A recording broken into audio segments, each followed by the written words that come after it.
And it's funny, I got involved in a sports which is really not about land and things you do in a stadium or on a racetrack. It was on water.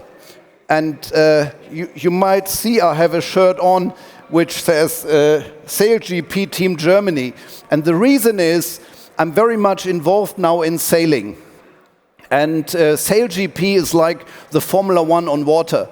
And for those who haven't seen that, and I think you should have a look, because it's a real interesting format. And it is about sailing boats which foil on the water, which go up to 100 kilometers an hour on the water. In fact, it's the fastest sailing boats in the world. And again, technology is key here, because when I met these guys the first time, I just heard that, well, we need to communicate between the sailors on the boats, but we have the wind and we have the seawater, and seawater is the biggest enemy to electronics. So if you have seawater with the salt inside going over a microphone, typically it kills everything. So again, we thought of how can we solve that, and developed a solution which was not only working in the wind, but also dealing with the water. And for those who are a little bit interested in technology, on microphones, you typically have this, this little form here, which creates or absorbs the wind.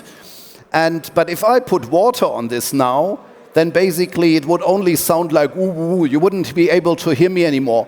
So this is not the right thing for being on a boat.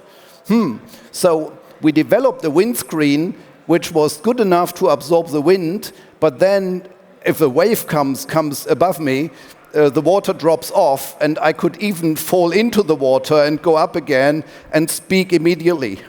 So that solved that topic, which was kind of the requirement by the client.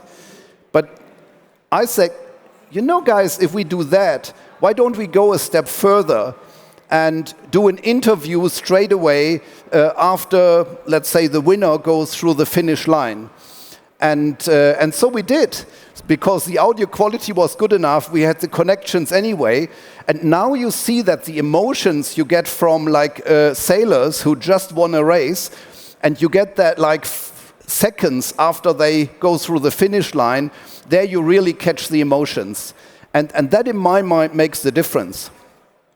But the story is funny in a way, because the CEO of that series then once said, well, Thomas, we like all these things Riedel does for us, but SailGP is not known so much in Germany. Can't you just help me on that? And I said, well, not sure whether technology can help. Said, well, maybe in this case it's not about technology. Maybe you can help with your knowledge about media and the German market. Obviously, you can hear my accent, I'm German. So my company is located in Wuppertal, so in the center of the universe. That's at least what I say, since I was born there. And I said, well, I'm not sure. I'm not even a sailor. I've never been on a sailing boat, so I sort of like the technology, but not of sailing. So the next thing I did is I called the head of sports from RTL, from ARD and ZDF, and they all said the same thing.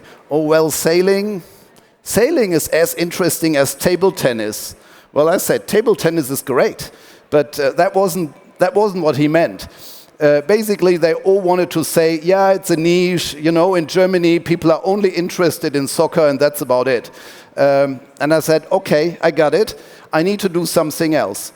So the next thing I did is I thought of that, and at this time it wasn't about technology. I thought of, why are people so interested in Formula One? I mean, it's cars going in a circle. Is that so interesting? Well, it is interesting for the fact that there is so many interesting people, whether it's the drivers, it's the team principals, the owners behind the scenes, and all these people are kind of the stars and are the actors on television.